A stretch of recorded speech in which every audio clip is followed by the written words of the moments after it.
আল্লাহর ওলি বাইজিদ বুস্তামি রহমাতুল্লাহি আলাইহি হজ করতে গেলেন কাবায়। কাবায় হজ করতে গিয়া কাবার হাতেমে তাওয়াফ করার পরে কাবার হাতেমে তিনি সিজদার মধ্যে মুরাকাবার হালতে আল্লাহর সঙ্গে কথা বলে, ওগো আল্লাহ, আয় রব্বুল আলামিন জানতে চাই, ওগো মাওলা জানতে চাই, যত হাজি হজ করতে আসছে আল্লাহ সবার হজ কবুল হয়েছে কিনা, আমার হজটাও কবুল হয়েছে কিনা আল্লাহ তাআলা জানায় দেয় বাইজিদ, ও বাইজিদ যত হাজি আসছে সবার হজ কবুল করছি, তোমার হজটাও আমি কবুল করছি। কিন্তু বাইজিদ গিয়ে দেখো সাফা পাহাড়ের গোড়ায় হারুন নামের একটা মানুষ, দুইটা হাত নাই, দুইটা পা নাই, খালি বডিটা আছে আর মাথাটা। গড়া গড়া কান্দে, আমি আল্লাহ ওই হারুনের হজ কবুল করি নাই, হারুনের তওবা কবুল করি নাই, হারুনের দোয়া কবুল করি নাই। বাইজিদ বুস্তামি রহমাতুল্লাহি আলাইহি ধরতে শুরু করলো। ওই সাফা পাহাড়ের গোড়ায় গিয়ে দেখে ঠিকই একটা মানুষের দুইটা হাত নাই, দুইটা পা নাই, গড়া গড়া কান্দে আর বলে, আল্লাহ, আয় রব্বুল আলামিন, এই দুনিয়ার মধ্যে আমার থেকে বড় পাপী আর নাই, আমার থেকে বড় গুনাহগার আর কেউ নাই। আল্লাহ, এটা তো সাফা পাহাড়ের গোড়ায় অনেক বড় বড় গুনাহগারের গুনাহ তুমি মাফ করেছ, অনেক বড় বড় পাপের পাপ তুমি মোচন করেছ। ওগো আল্লাহ, অনেক বড় বড় অপরাধের অপরাধ তুমি মাফ করে দিয়েছ। এই জায়গায় এই সাফা পাহাড়ের গোড়ায় গোড়ায় গোড়ায় কান্দি, আল্লাহ তুমি আমাকে মাফ করে দাও। কান্দে চোখের পানি ফেলায়। বাইজিদ ডাক দেয়া বলে, হারুন, হারুন রে, কি গুনাহ করেছিস, কি পাপ করেছিস, যেই গুনার জন্য, যেই পাপের জন্য এত লজ্জিত, এত অনুতপ্ত, এত কান্নাকাটি? হারুন বলে, কে গো আপনি, কি আপনার নাম, কোথায় বাড়ি, কোথায় ঘর? এই আরবের কোনো মানুষ আমাকে চিনে না, কেউ আমার নাম জানে না, তুমি কেমনে আমাকে চিনলা, আমার নাম জানলা? বাইজিদ বলে, আমি হইলাম বাইজিদ বুস্তামি, আল্লাহ তাআলা আমাকে কাশফের মাধ্যমে জানায় দিয়েছে সবার হজ আল্লাহ কবুল করছে, তোমার হজ কবুল করে নাই, সবার গুনাহ মাফ করছে, তোমার গুনাহ মাফ করে নাই, সবার তওবা আল্লাহ কবুল করছে, তোমার তওবা কবুল করে নাই।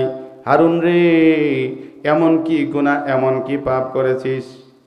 হারুন ডাক দেয়া বলে, বাইজিদ, আল্লাহর সাথে আপনার সম্পর্ক বড় গভীর, দয়া করে আল্লাহর কাছে একটু সুপারিশ করেন, আল্লাহ তাআলা যেন আমাকে মাফ করে দেয়, আমার বড় বড় গুনাহ যেন মাফ করে দেয়, আমার তওবা যেন কবুল করে নেয়। বাইজিদ ডাক দিয়া বলে, হারুন রে, কি গুনাহ করেছিস, যে গুনার জন্য এত লজ্জিত অনুতপ্ত হয়ে কান্দিস? সাফা পাহাড়ের গোড়ায় যেখানে দোয়া কবুল হয়, তওবা কবুল হয়, গুনাহ মাফ হয়, অথচ তোর তওবা কবুল হয় নাই। হারুন বলে, বাইজিদ, এত জঘন্য গুনাহ করেছি, আসমানের নিচে জমিনের উপরে আমার থেকে বড় পাপী, আসমানের নিচে জমিনের উপরে আমার থেকে বড় গুনাহগার আর একটাও নাই, আল্লাহ আমাকে এই জন্য মাফ করে না। হারুন রে, কি গুনাহ করেছিস? জেনা ব্যভিচার কর? না না, জেনা ব্যভিচার করলে এত কানতাম না। খুন খারাপি? না, খুন খারাপি করলেও এত কানতাম না। ডাকাতি না, তাও এত কানতাম না। কি গুনাহ করেছিস? বলে, বাইজিদ, আমার মা জীবিত ছিল, আমার বাবা ছিল না, আমার মা অনেক কষ্ট করে আমাকে লালন পালন করেছে, বড় হওয়ার পরে আমার মা আমাকে একটা সুন্দরী মেয়ের সাথে বিয়ে দিয়েছে, বিয়ের পরে স্ত্রীর মহাব্বত আর ভালোবাসা এমন গালেব হয়েছে, আস্তে আস্তে মায়ের সাথে দূরত্ব তৈরি হওয়া শুরু হয়েছে। বিবিকে খুশি করার জন্য মায়ের সঙ্গে খারাপ আচরণ করতাম, এক পর্যায়ে এমন হয়েছে বিবির কারণে আমি আমার মাকে প্রহার করেছি, এই হাত দিয়ে আমাকে মেরেছি, পা দিয়ে আমাকে বহুবার লাথি দিয়েছি, কিন্তু তখন আমি বুঝি নাই আজকে আমার মা নাই। আমি এখন বুঝতেছি কত বড় অন্যায় করেছি।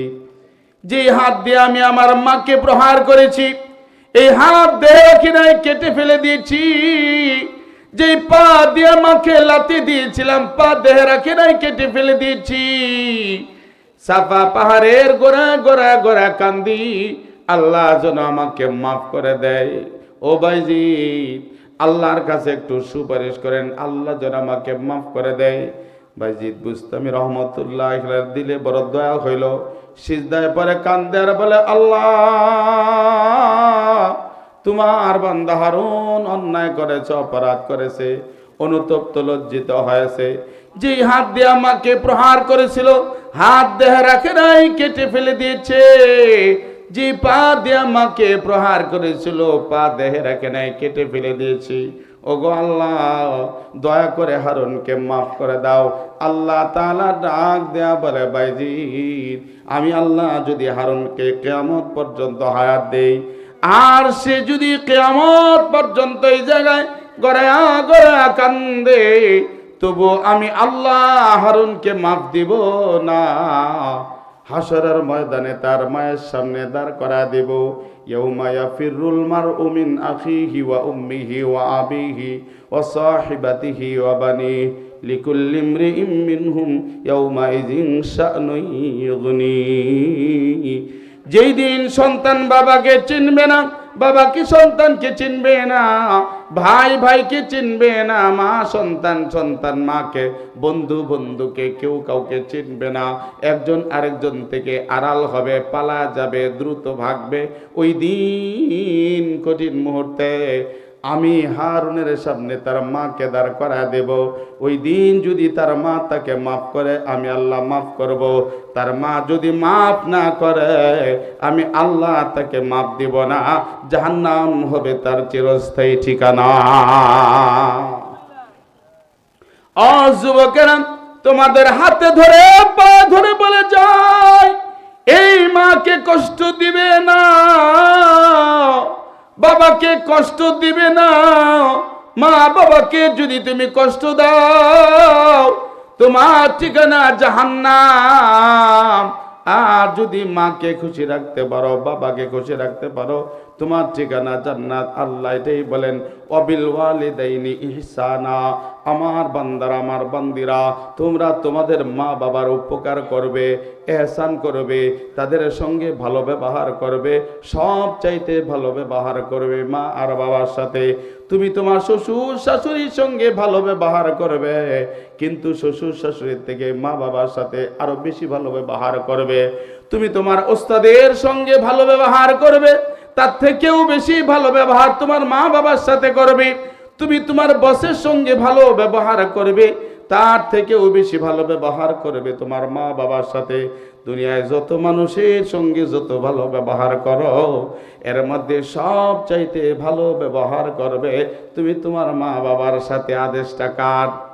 জোরে বলেন, আদেশ কার? ওয়াবিল ওয়ালিদাইনি ইহসানা। এরপর আল্লাহ 2 নম্বর আদেশ করতেছেন, ইম্মা ইয়াবলুগান্না ইনদাকাল কিবরা আহাদুহুমা আও কিলাহুমা ফালা তাকুল লাহুমা উফফিন ওয়ালা তানহারহুমা। দুনিয়ার মানুষেরা, ইম্মা ইয়াবলুগান্না ইনদাকাল কিবরা আহাদুহুমা আও কিলাহুমা ফালা তাকুল লাহুমা উফফিন। এই মা বাবা 2 জন অথবা 2 জনের একজন যদি তুমি বার্ধক্যে পায়ে যাও, বয়স হয়ে গেছে, তাহলে মা বাবার এমন ভাবে খেদমত করো, খেদমত করতে করতে করতে করতে কখনো বিরক্ত হইবা না, কখনো বিরক্ত হইবে না, বিরক্ত বোধ করবে না। মা বাবার সাথে এমন আচরণ করো না, মা বাবা কষ্ট পায়া উফ শব্দটুকু যেন উচ্চারণ না করে। বিরক্তি বোধ তোমার মায়ের মুখ থেকে, বাবার মুখ থেকে বিরক্তিকর একটা শব্দ যেন বের না হয়। আদেশ কার? জোরে বলে, আদেশ কার? আজকে বিরক্তবোধ শব্দ দূরের কথা, এই মা বাবা বুক তাবড়ায়া কপাল থাপড়া সন্তানের জন্য অভিশাপ দিচ্ছে, তাহলে এই সন্তানের পরিণতি কি হবে চিন্তা করেন। এই জন্য ভাইয়েরা আমার, আল্লাহ পাক রব্বুল আলামিন বলেন,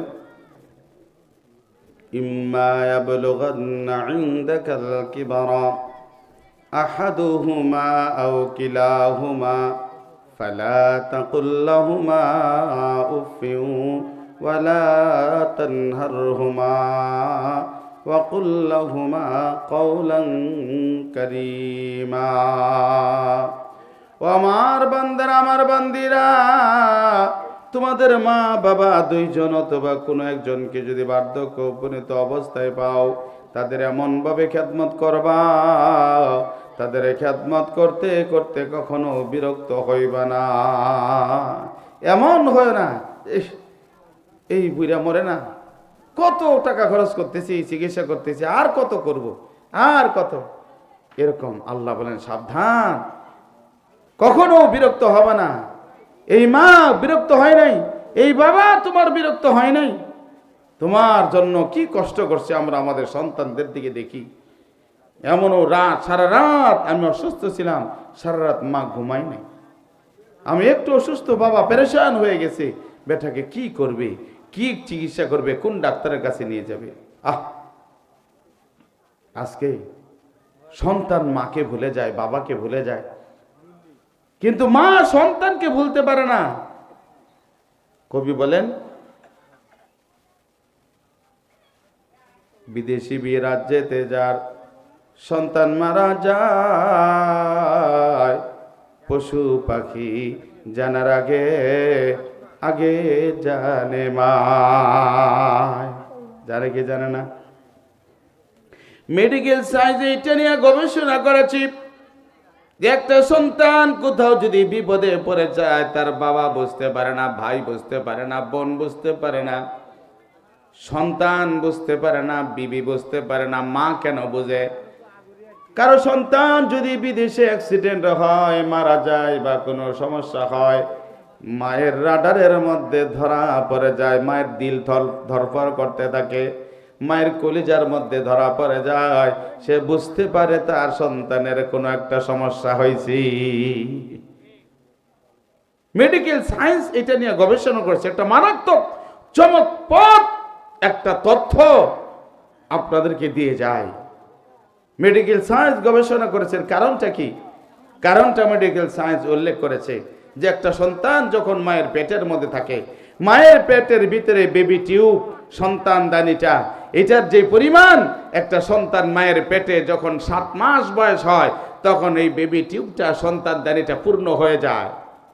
আল্লাহ পাক রব্বুল আলামিন ওই 7 মাস বয়সের উপরে সন্তানটাকে এমন ভাবে ফিট করে, সন্তানের 2টা পা মায়ের কলিজার সাথে লাগে যায়, আর এই সন্তানটা মায়ের কলিজার মধ্যে বারবার লাথি দেয়। সন্তান যখন 1 ইঞ্চি বড় হয়, মায়ের কলিজাকে লাথি দেয়া 1 ইঞ্চি উপরে উঠায় দেয়। সন্তান যখন 2 ইঞ্চি বড় হয়, মায়ের কলিজাকে লাথি দেয়া 2 ইঞ্চি উপরে উঠায় দেয়। 3 ইঞ্চি যখন বড় হয়, 3 ইঞ্চি উপরে উঠায় দেয়। এইভাবে মায়ের কলিজায় বারবার লাথি মারে। বহু মা এই সন্তানের লাথির আঘাতে অতিষ্ঠ হয়ে যায়। দেখবেন খাইতে বসে, হঠাৎ সন্তান কলিজায় লাথি মারছে, মা আর খাইতে পারে না, প্লেটটা সরায় দরজায় করে দাঁড়া কান্দে। রাত্রিবেলায় বিছানায় শুইছে, দুনিয়ার সব মানুষ ঘুমায় গেছে, সন্তান মায়ের কলিজায় এমন জোরে লাথি মারে, এই মা চকির করে বসে সারা রাত কান্দে, দুনিয়ার কোনো মানুষকে বলে নাই। মেডিকেল সায়েন্স গবেষণা করেছে, এই সন্তানটা মায়ের কলিজায় 1 বার নয়, 2 বার নয়, 7 মাস থেকে ভূমিষ্ঠ হওয়ার আগ পর্যন্ত প্রায় 4500 বার মায়ের কলিজায় লাথি মারে। মেডিকেল সায়েন্স গবেষণা করেছি, এই 4500 লাথির একটা লাথি যদি কোনো বাবার কলিজায় লাগতো, ওই বাবাটা ওই জায়গায় হার্ট অ্যাটাক করে দরফর করে মারা যাইতো। কিন্তু একটা মা সহ্য করে, এত প্রচন্ড ব্যথা সহ্য করে, এইভাবে 4500 লাথির আঘাত সহ্য করে। এই আঘাতে মায়ের কলিজায় স্পট পড়ে যায়। এই সন্তানটা যখন দুনিয়ায় আসে, এমন জোরে একটা লাথি মারে মায়ের কলিজা ফেটে চৌচির হয়ে যায়। অনেক মা মায়ের এই কলিজার আঘাত সহ্য করতে না পারে, অনেক মা সন্তান জন্ম দিতে গিয়ে মারা যায়, আবার অনেক মা অজ্ঞান হয়ে যায়, বেহুশ হয়ে যায়। ওই যে কলিজা ফেটে যায়, চৌচির হয়ে যায়, খান হয়ে যায়, এটা তো জোড়া লাগানোর কোনো ঔষধ, কোনো মেডিসিন আজ পর্যন্ত কোনো কেমিস্ট আবিষ্কার করতে পারে নাই। আল্লাহ পাক রব্বুল আলামিন একটা কুদরতি মেডিসিন, কুদরতি ওষুধ তৈরি করেছেন। ওই সন্তানটা ভূমিষ্ঠ হওয়ার পর একটা চিৎকার দেয়, এই চিৎকারটা হলো উম্মা বলে চিৎকার দেয়, যার অর্থ হলো মা। এই আওয়াজটাকে আল্লাহ তাআলা হায়ার অ্যান্টিবায়োটিক্স মেডিসিন বানায়া মায়ের কানের ভিতরে ঢুকায়া কলিজার মধ্যে লাগা দেয়, মায়ের কলিজাটা ভালো হয়ে যায়। কিন্তু 4,500 লাঠির আঘাত মায়ের কলিজায় স্পট পড়ে যায়, এটা একটা রাডারে পরিণত হয়ে যায়। এই সন্তান পৃথিবীর যে কোনো প্রান্তেই থাকুক না কেন, এই সন্তান পৃথিবীর যে কোনো জায়গায় বিপদে পড়ে যায়, মায়ের কলিজার মধ্যে ধরা পড়ে যায়। এই জন্য যুবকেরা, ও যুবকেরা, যে মায়ের কলিজায় 4,500 বার লাথি মারছো, এই মাকে আর কত কাঁদাইবা, আর কত কষ্ট দিবা? যুবকরা, তোমাদের অনুরোধ করে যাই, এই মাকে আর কষ্ট দিবা না। আল্লাহ বলেন, ইম্মা ইয়াবলুগান্না ইনদাকাল কিবরা আহাদুহুমা আও কিলাহুমা ফালা তাকুল লাহুমা উফিউ। এই মায়ের খেদমত, বাবার খেদমত করে কখনো বিরক্ত হবে না, এমন ভাবে খেদমত করবা তোমার খেদমতে তোমার মা বাবা যেন অসন্তুষ্ট না হয়। ওয়ালা তানহারহুমা, আল্লাহ পাক রব্বুল আলামিন আদেশ করেন, আমার বান্দারা, আমার বান্দিরা, আমি আল্লাহ তোমাদেরকে আদেশ দিচ্ছি, মা বাবার সঙ্গে জোর আওয়াজে কথা বলবা না, ধমক দেয়া কথা বলবা না, চোখে চোখ রাখে কথা বলবা না। আদেশটা কার? ওয়ালা তানহারহুমা, ঝেংরানি দিয়ে কথা বলবা না, রাগ দেখায়া কথা বলবা না, জোর আওয়াজে কথা বলবা না, ধমক দিয়া কথা বলবা না। সাবধান, আমি আল্লাহ পৃথিবীর সব সন্তানদেরকে আদেশ দিচ্ছি, এটা আমার চূড়ান্ত আদেশ, আমার চূড়ান্ত ফয়সালা, মা বাবার সঙ্গে জোর আওয়াজে কথা বলবে না। ওয়াকুল্লাহুমা কাউলান কারীমা, আর এই মা বাবার সঙ্গে জীবনে যতবার কথা বলবা সর্বোচ্চ সম্মান দিয়া কথা বলবা। ওয়াখফিজ লাহুমা জানাহাযুল্লি মিনার রাহমা, আর যখন মা বাবার সামনে যাইবা তুমি নিজেকে সিলেন্ডার করবা, নিজেকে কমপ্লিট সিলেন্ডার করবা, নিজের বাহু অবনত করে তার সামনে নিচু হয়ে যাও। তুমি চেয়ারম্যান, ইউনিয়নের চেয়ারম্যানের প্রভাব দেখাও, মা বাবার সামনে প্রভাব দেখাবে না। তুমি এমপি, তোমার পার্লামেন্টে গিয়া পাওয়ার দেখাও, মা বাবার সামনে তোমার এমপি গিরি চলবে না। ওইখানে তুমি সন্তান, তুমি মুফতি, তুমি মুহাদ্দিস, তুমি বড় খতিব, বড় বক্তা, বড় মুহাদ্দিস, বড় মুহতামিম, এই প্রভাব দুনিয়ার সব জায়গায় চললেও মায়ের সামনে একটাই পরিচয়, বাবার সামনে একটাই পরিচয়, সে তোমার মা বাবা আর তুমি তার সন্তান। ওইখানে গিয়ে কোনো ভাব চলবে না। ওইখানে গিয়ে আল্লাহ বলেন, তুমি তোমার মা বাবার সামনে নত জানু হয়ে যাও। আর তুমি আল্লাহর কাছে, আল্লাহ বলেন, বান্দা, এরপরেও মায়ের হক বাবার হক আদায় হবে না। আমার কাছে দোয়া করো, আল্লাহ যেমনি করে আমার মা, যেমনি করে আমার বাবা ছোট সময় যখন আমার কেউ ছিল না, আমি অসহায় ছিলাম, এই মা বাবা আমাকে আদর করে লালন পালন করে বড় করেছে, যেই মহব্বত তারা ভালোবাসা দিয়া, আল্লাহ আমার মা বাবাকে ওই মহব্বত তারা ভালোবাসা দিয়া তোমার কুদরতি কোলে রাইখো। রব্বিরহামহুমা কামা রাব্বায়ানি সগীরা। সবাই পড়েন, রব্বিরহামহুমা কামা রাব্বায়ানি সগীরা। বলেন আল্লাহু আকবার। এই জন্য মা বাবার হক, আজকে যারাদের মা আছে, যাদের বাবা আছে মা বাবার হক আদায় করব। যাদের মা বাবা কবরে গেছে তাদের মা বাবার জন্য বেশি বেশি নিজে নেক আমল করব, সদকা জারিয়া দান খয়রাত করব। এই মা বাবার হকের মধ্যে একটা হক, এই মা বাবার জন্য মা বাবার পক্ষে আমরা দান করব। আলহামদুলিল্লাহ, আমি রুমে বসে বসে শুনতেছিলাম আপনারা অনেক দান করছেন। আমার মনে হয় দান করে না এরকম লোক কেউ নাই। কেউ থাকলে দাঁড়ায় যান।